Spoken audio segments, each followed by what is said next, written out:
देखिए, हिंदी में आपको लगातार वीडियो मिल रही हैं। अब शब्द भेद चल रहे हैं। मैंने बताया था आपको, पहले संज्ञा आपकी पूरी हो चुकी है। उसी समय बताया था जिस समय शब्द भेद बताए, संज्ञा के सामने मैंने लिखा था कि लिंग, वचन और कारक ये संज्ञा से ही संबद्ध हैं। तो इसलिए आज की जो वीडियो है उसमें आपको मिलेगा लिंग। लिंग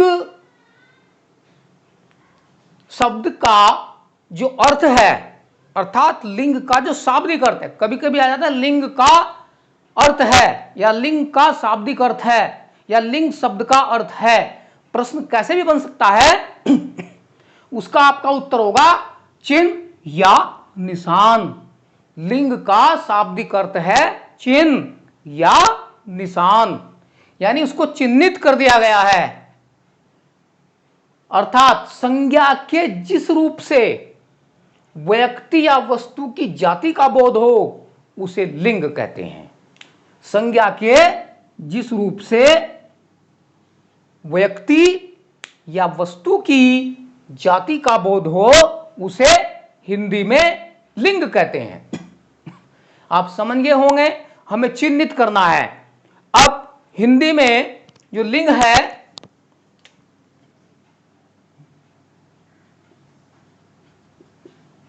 हिंदी में लिंग के दो भेद हैं, यानी लिंग जो है दो प्रकार के हैं। नंबर एक पुल्लिंग,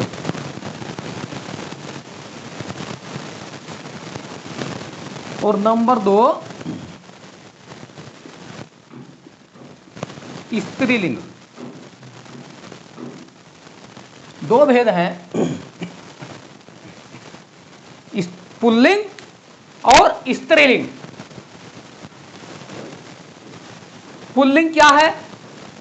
जिन शब्दों से व्यक्ति या वस्तु की जो जाति है वो पुरुष का बोध कराए।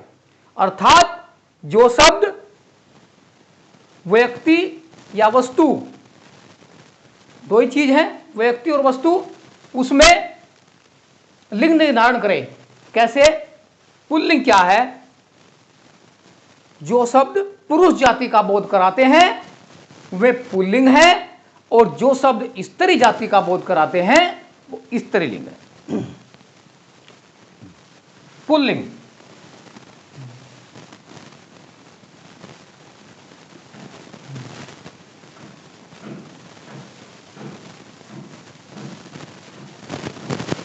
जो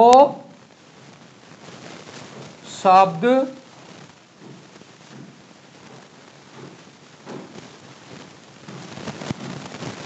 पुरुष जाति का बोध कराते हैं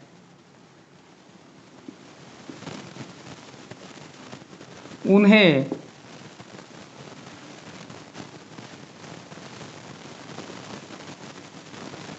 पुल्लिंग कहते हैं।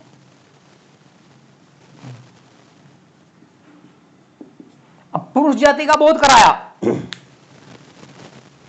अब ध्यान देंगे, ऐसे शब्द हैं जिनको हम बोलते हैं और उनसे पुरुष जाति का बोध होता है, वे पुल्लिंग कहलाते हैं। जैसे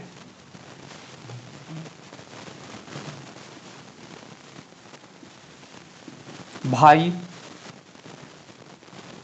पुरुष जाति का बोध हुआ। पिता, पुरुष जाति का बोध हुआ। लड़का, पुरुष जाति का बोध हुआ। बैल, पुरुष जाति का बोध हुआ। इन शब्दों से पुरुष जाति का बोध हो रहा है। बोलने में ही और समझने में पुरुष लग रहे हैं, तो यह पुल्लिंग की श्रेणी में आ जाएंगे। घोड़ा, आम, केला,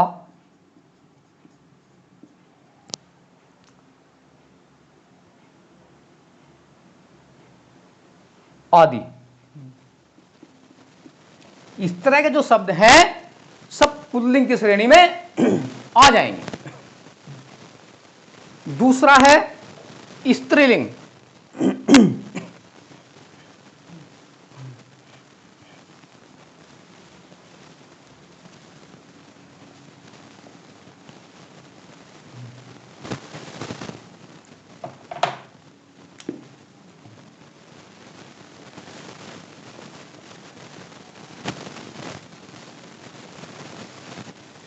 नंबर 2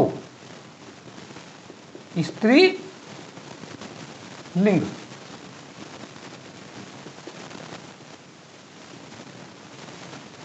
जो शब्द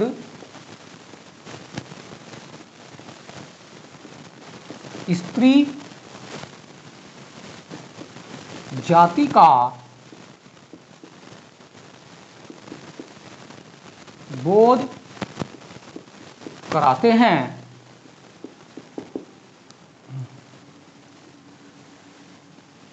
उन्हें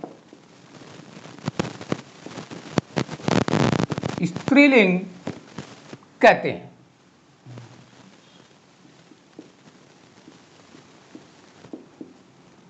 जो शब्द स्त्री जाति का बोध कराते हैं, अर्थात बोलने में ऐसा लग रहा है कि ये स्त्री जाति का बोध करा रहे हैं, जैसे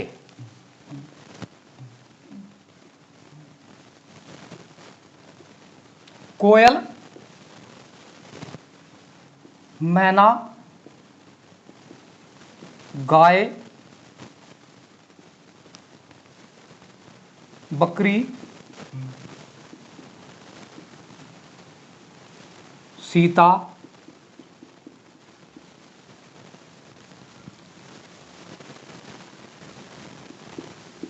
नेत्री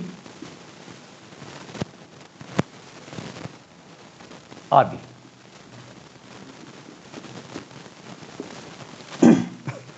इस प्रकार से कुछ व्यक्तियों के नाम, कुछ व्यक्तियों के रिश्ते, कुछ पक्षियों के नाम, कुछ पशुओं के नाम, कुछ फलों के नाम, कुछ सब्जियों के नाम, ये सब जो है कुछ स्त्रीलिंग में आते हैं, कुछ पुल्लिंग में आते हैं। क्योंकि उनके बोलने से पता चल जाता है कि वो स्त्री जाति का है या पुरुष जाति का है, तो पुल्लिंग में आएगा। जो पुरुष जाति का है, जो स्त्री जाति का है, वो स्त्रीलिंग में आएगा। इस तरह से लिंग के दो भेद हैं, पुल्लिंग और स्त्रीलिंग।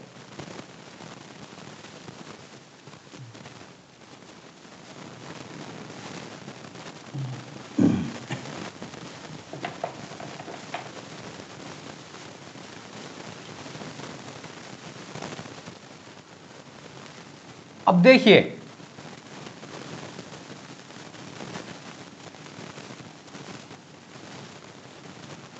मूछ,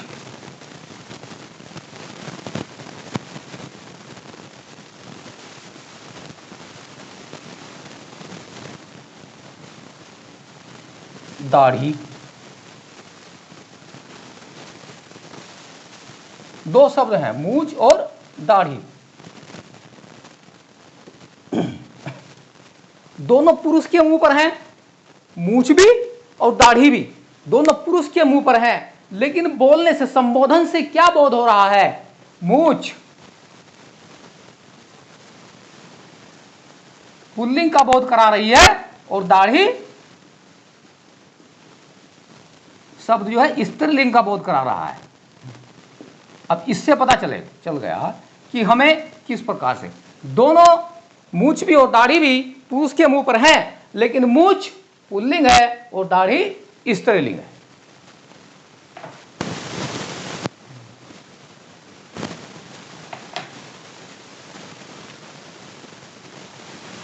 कीमत,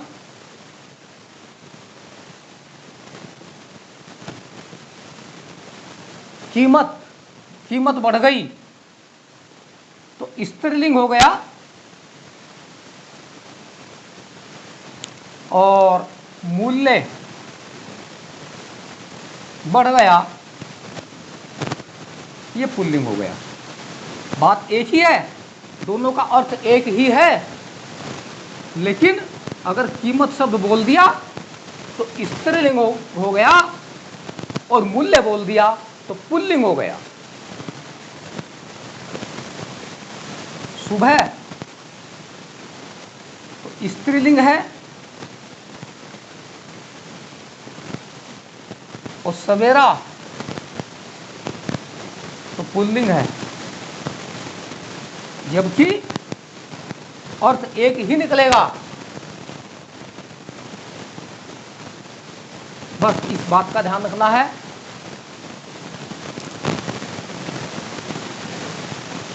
सलाह स्त्रीलिंग है, और परामर्श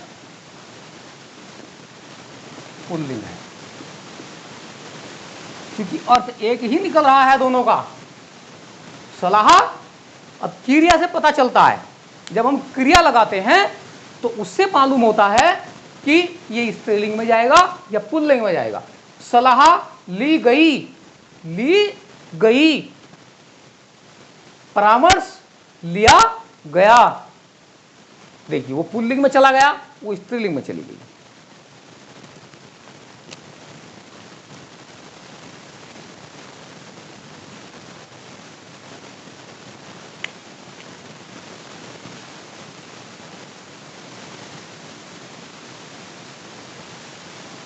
इज्जत, सम्मान, दोनों का अर्थ एक ही है, लेकिन इज्जत स्त्रीलिंग में चला गया और सम्मान पुल्लिंग में। यह ध्यान रखना है। समझ में आ गया होगा आपकी, मैंने स्पष्ट कर दिया है कि किस किस तरह से कैसे कैसे शब्दों को कहां कहां संयोजा जाता है।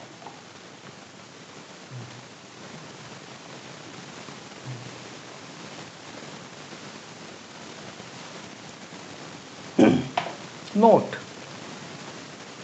विशेष,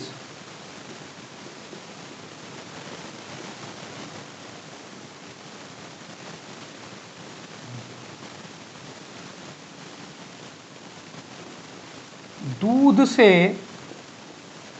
बने सभी पदार्थ पुल्लिंग होते हैं।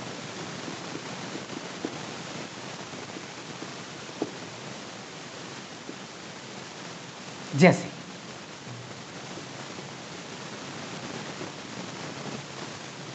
दही, पनीर, मक्खन, घी, मट्ठा, छाछ और दूध।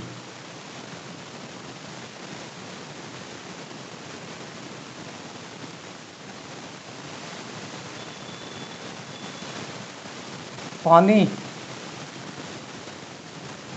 मोती,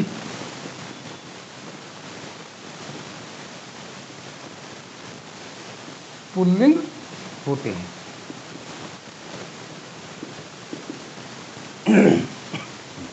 ध्यान रहे, परीक्षा में बहुत ज्यादा आता है शब्द दही, पुल्लिंग है या स्त्रीलिंग। दही है पुल्लिंग, स्त्रीलिंग, नपुंसकलिंग, या ये सभी इस तरह से आ जाता है। बाकी चार ऑप्शन देंगे तो चारों में से आपको याद रखना है कि दही हमेशा पुल्लिंग में होता है, इस पर कंफ्यूज होता है। मोती भी पुल्लिंग में होता है। ये दोनों शब्द बहुत आते हैं, दही और मोती, परीक्षा में बहुत ज्यादा आते हैं। इसका ध्यान रखना, मैंने इसीलिए विशेष लिख दिया कि दूध से बने सभी पदार्थ पुल्लिंग होते हैं। दही, पनीर, मक्खन, घी, मट्ठा, छाछ, दूध, पानी, मोती भी पुल्लिंग होंगे।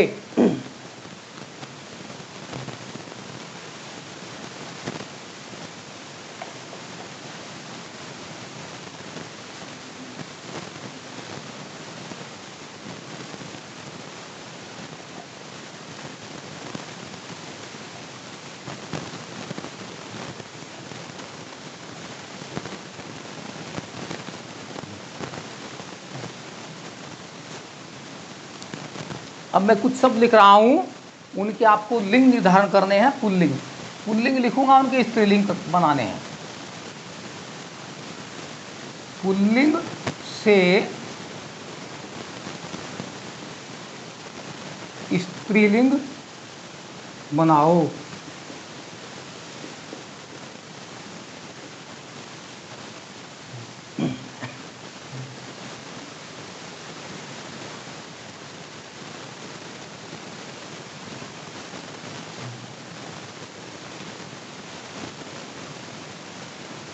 कवि,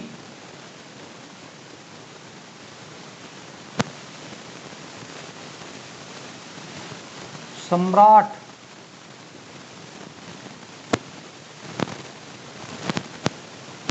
विद्वान, नेता,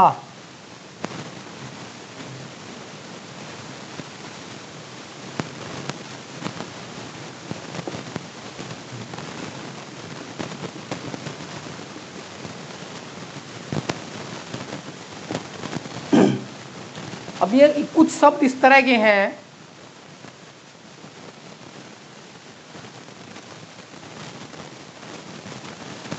पत्र, लेखक, ध्यान देंगे, कवि,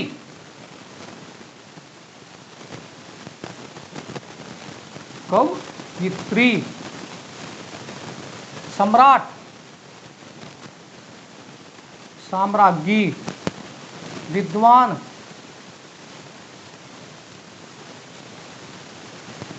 विदुषी,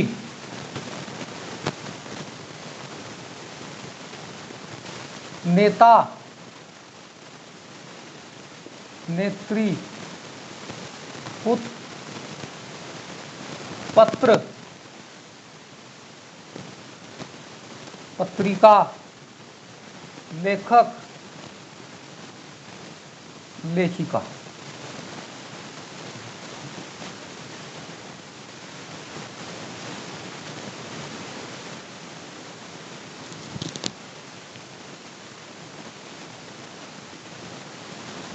प्रबंध कर्ता,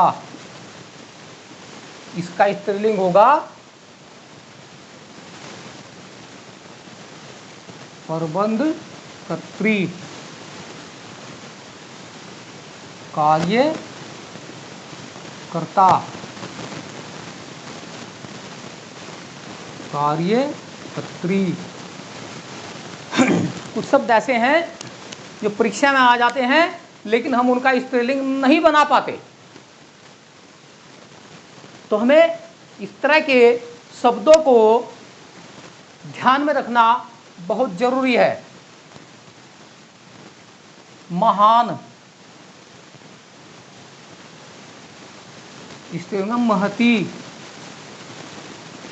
आपकी महान कृपा होगी, आपकी महती कृपा होगी। ये महान का महती होता है स्त्रीलिंग। नदी, पुल्लिंग, नद, नद पुल्लिंग में आएगा, नदी। नद का स्त्रीलिंग नदी होगा और नदी का पुल्लिंग नद होगा। ध्यान रहे इस शब्द को ध्यान रखना इंपॉर्टेंट है, क्योंकि नदी का पुल्लिंग है तो नद होगा। कई बार परीक्षा में आ चुका है।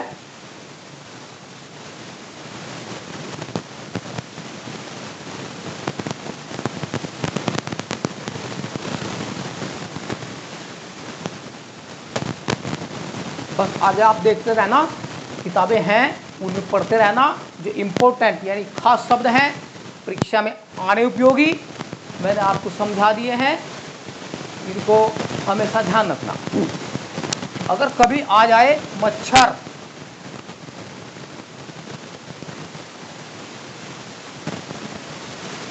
तो मच्छर का स्त्रीलिंग क्या होगा? मादा मच्छर। शेर का क्या होगा? शेरनी। और भालू, भालू का स्त्रीलिंग मादा भालू। कुछ शब्द ऐसे हैं जिनके सामने मादा लग करके स्त्रीलिंग बन जाता है। जैसे मच्छर का स्त्रीलिंग तो मादा मच्छर हो, भालू का मादा भालू। इस तरह के शब्द हैं कुछ। ये आपका लिंग वाला प्रकरण पूरा हुआ।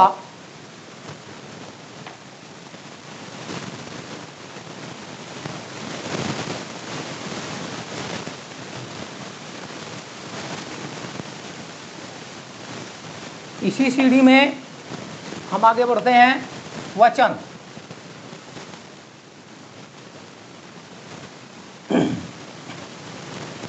वचन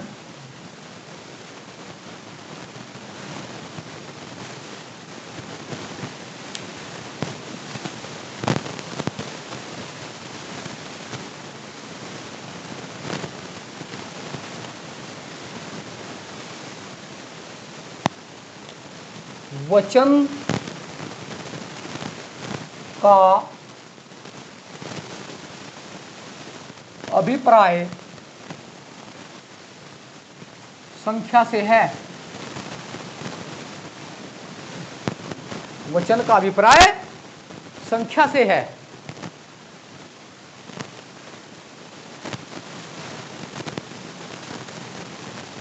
विकारी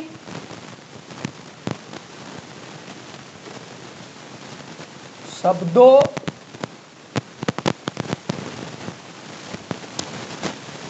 के जिस रूप से विकारी शब्दों के जिस रूप से उनकी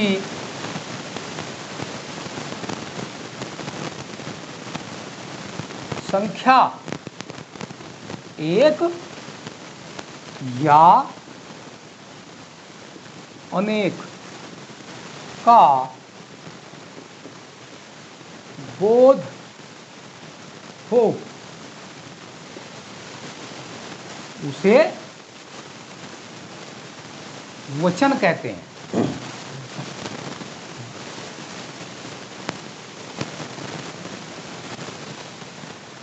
ध्यान देंगे, वचन का अभिप्राय संख्या से है कि वो संख्या कितनी है, एक ही है या एक से अधिक है।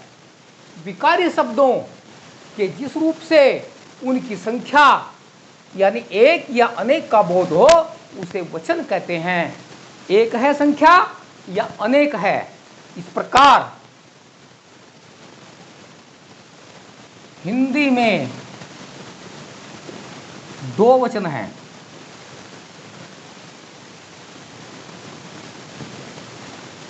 नंबर एक वचन और नंबर दो बहुवचन।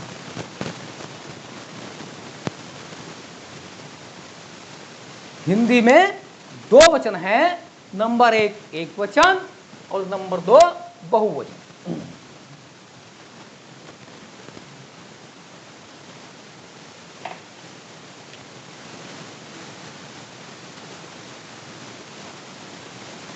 एक वचन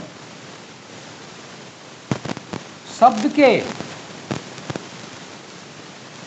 जिस रूप से एक वस्तु या व्यक्ति का बोध हो,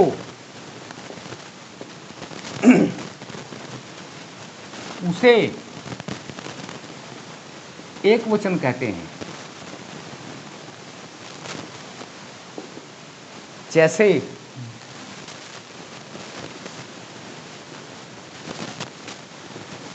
गाय, बैल, घोड़ा,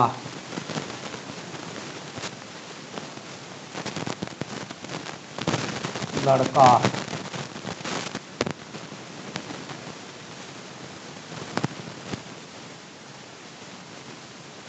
आदि। अब गाय, एक गाय का बोध हो रहा है, गाय आ गई, बैल आ गया, घोड़ा चरता है, लड़का पढ़ रहा है। इस तरह से इन शब्दों से एक ही वस्तु या व्यक्ति का बोध हो रहा है, इनको एक वचन कहते हैं।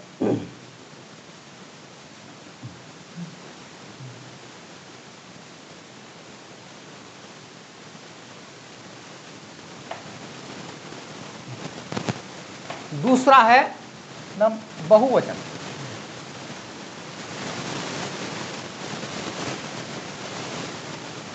बहु का अर्थ है बहुत, यानी एक से अधिक। शब्द के जिस रूप से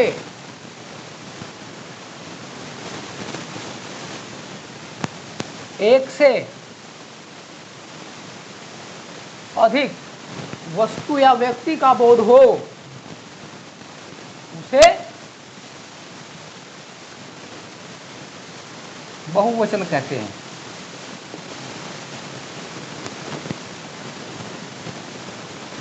जैसे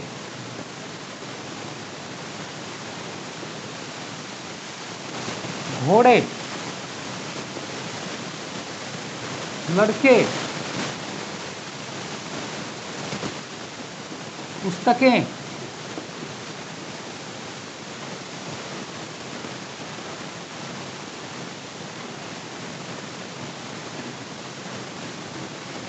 लड़कियां, बकरियां आदि।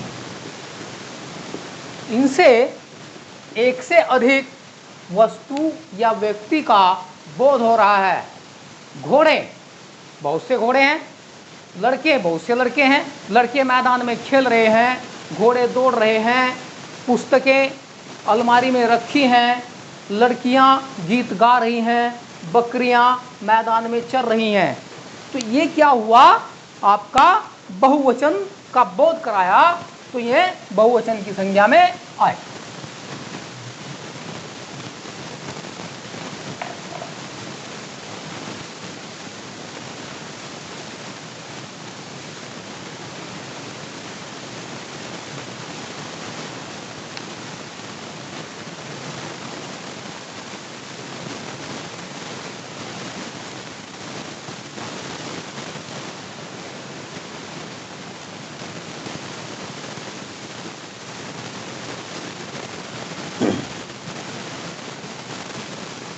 ध्यान दें थोड़ा सा, मैंने अभी बताया था घोड़े,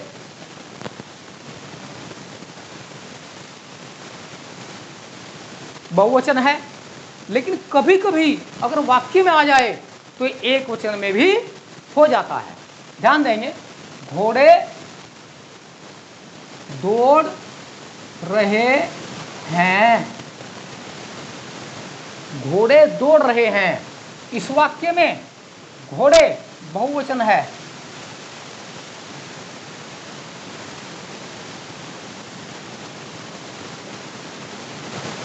घोड़े को घास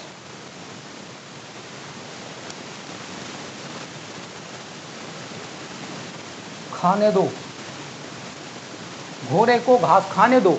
अब यहां भी घोड़े हैं, यहां भी घोड़े हैं, ध्यान रहे, यहां घोड़े जो है एक वचन में आ जाएगा।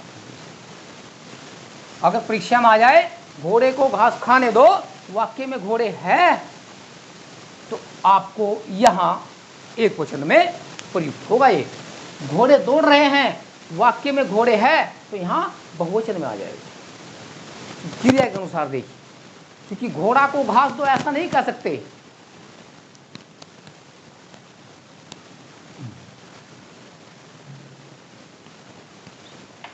विशेष,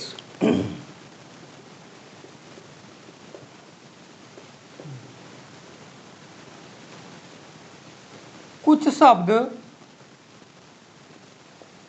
सदैव एक वचन में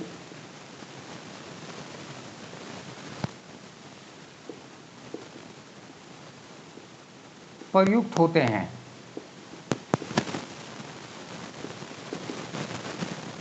कुछ शब्द सदैव एक वचन में प्रयुक्त होते हैं, उनका बहुवचन नहीं होता, नित्य एक वचन में प्रयोग होते हैं।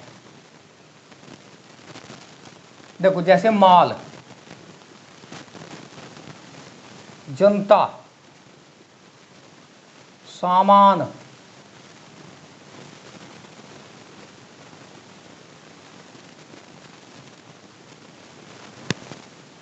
सामग्री, सोना, ये सब जो है हमेशा एक वचन में प्रयुक्त होते हैं। माल आ गया, जनता भड़क गई, सामान उतर रहा है, सामग्री दे दो, सोना का भाव बढ़ गया है। ये शब्द नित्य, कुछ शब्द सदैव एक वचन में प्रयुक्त होते हैं। ध्यान देंगे।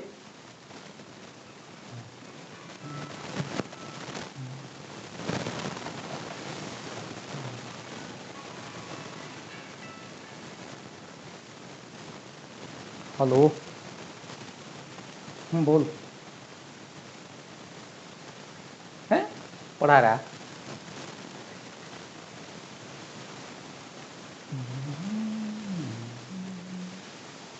कुछ शब्द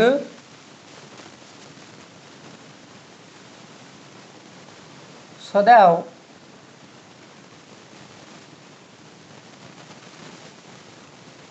बहुवचन में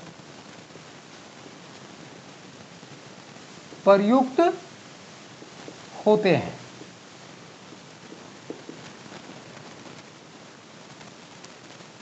ऐसे शब्द हैं जो हमेशा बहुवचन में प्रयुक्त होते हैं, जैसे प्राण,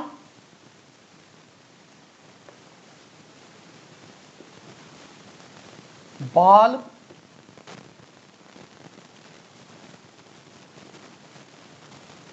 हस्ताक्षर, दर्शन,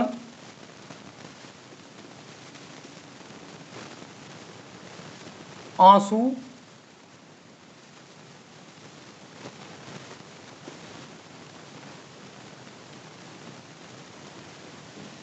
होश, ये ऐसे शब्द हैं नित्य बहुवचन में प्रयुक्त होते हैं। उसके प्राण निकल गए या उसके प्राण उड़ गए। बाल, बाल कटवा लिए गए, हस्ताक्षर कर दिए गए, मैंने उनके दर्शन किए, आंसू बह गए, शेर को देखते ही मेरे होश उड़ गए। इस तरह से ये शब्द हमेशा बहुवचन में प्रयुक्त होते हैं। अगर आ गया हस्ताक्षर है तो बहुवचन, प्राण है तो बहुवचन, ये ध्यान रखना।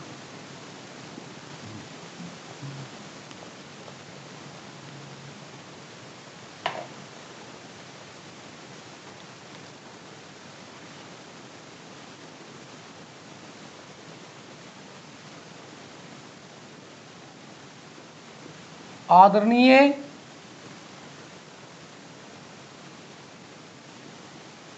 व्यक्तियों के लिए बहुवचन का प्रयोग होता है। आदरणीय व्यक्तियों के लिए बहुवचन का प्रयोग होता है, जैसे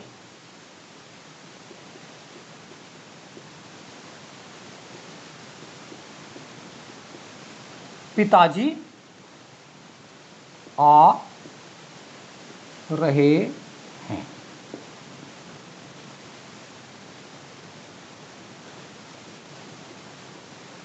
आप क्या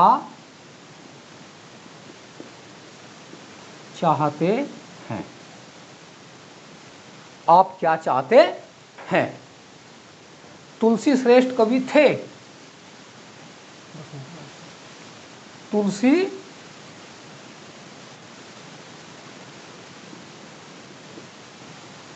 श्रेष्ठ कवि थे। अब व्यक्ति तो एक है, व्यक्ति एक है, यहां से एक वचन का आभास हो रहा है, लेकिन इनके लिए हमेशा क्रिया बहुवचन की प्रयुक्त होगी, इसलिए ये बहुवचन में ही आएंगे, ये वाक्य बहुवचन में होंगे। मान लीजिए आप क्या चाहते हैं, वाक्य आ गया, पूछा गया वाक्य किस वचन का है, तो एक वचन का नहीं बहुवचन का है। पिताजी आ रहे हैं, पिताजी आ रहा है नहीं कहेंगे, पिताजी आ रहे हैं, सम्मान के साथ, आदर के साथ। आप क्या चाहते हैं, आदर के साथ। तुलसी श्रेष्ठ कवि थे, आदर के साथ। इस तरह के शब्द। है का बहुवचन होगा हैं, बिंदु लग जाएगा अनुस्वार।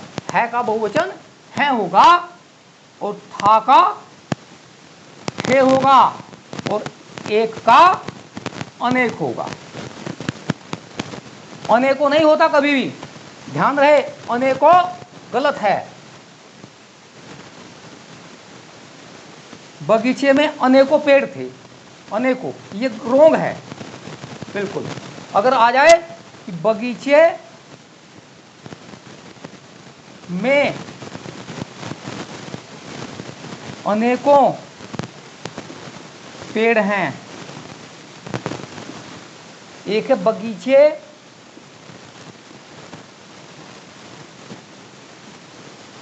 में अनेक पेड़ हैं, ये वाक्य आ गया। इसमें पूछा कौन सा वाक्य शुद्ध है, तो आपका दूसरा वाक्य शुद्ध होगा, ये सही होगा, क्योंकि अनेक सही ये है, ये जो है आपका ये गलत हो जाएगा। ये शुद्ध है, शुद्ध, और ये अशुद्ध है, ये ध्यान रखना है। वचन में इतना ही आता है, शब्द दे दिया जाएगा, इसका बहुवचन है। तो ये छोटे छोटे शब्द आ जाते हैं कभी कभी, क्योंकि एक का बहुवचन अनेक होगा, अनेक का एकवचन एक होगा, ये हमेशा ध्यान रहे। आज इतना ही, अब पढ़ाएंगे आगे, अगली जो आपकी क्लास होगी उसमें पढ़ाएंगे कारक। बस इसको आप शेयर करें, लाइक करें और सब्सक्राइब करें, और मेहनत करते रहें, क्योंकि सरकार का नया नया एजेंडा आ रहा है, नया नया जो इनका वो निकल रहा है प्रकरण, आप नई नई नियम ला रहे हैं। जैसे आपने देखा होगा अभी 4-5 दिन पहले टीवी पर आया कि हमारी केंद्र सरकार ने जो आपकी रेलवे, बैंक और एसएससी की जो भर्तियां हैं उनमें कंबाइंड परीक्षा होगी, सीईटी, सेंटर एलिजिबिलिटी टेस्ट, जो 3 साल के लिए वैध होगा। आपकी जो मुख्य परीक्षा होगी विभागीय, जैसे एसएससी की, बैंक की और रेलवे की, उनमें वही अभ्यर्थी अप्लाई करेंगे, उस मुख्य परीक्षा को वही देंगे जो सीईटी क्वालिफाई करेंगे। ध्यान रहे, मेहनत करते रहें।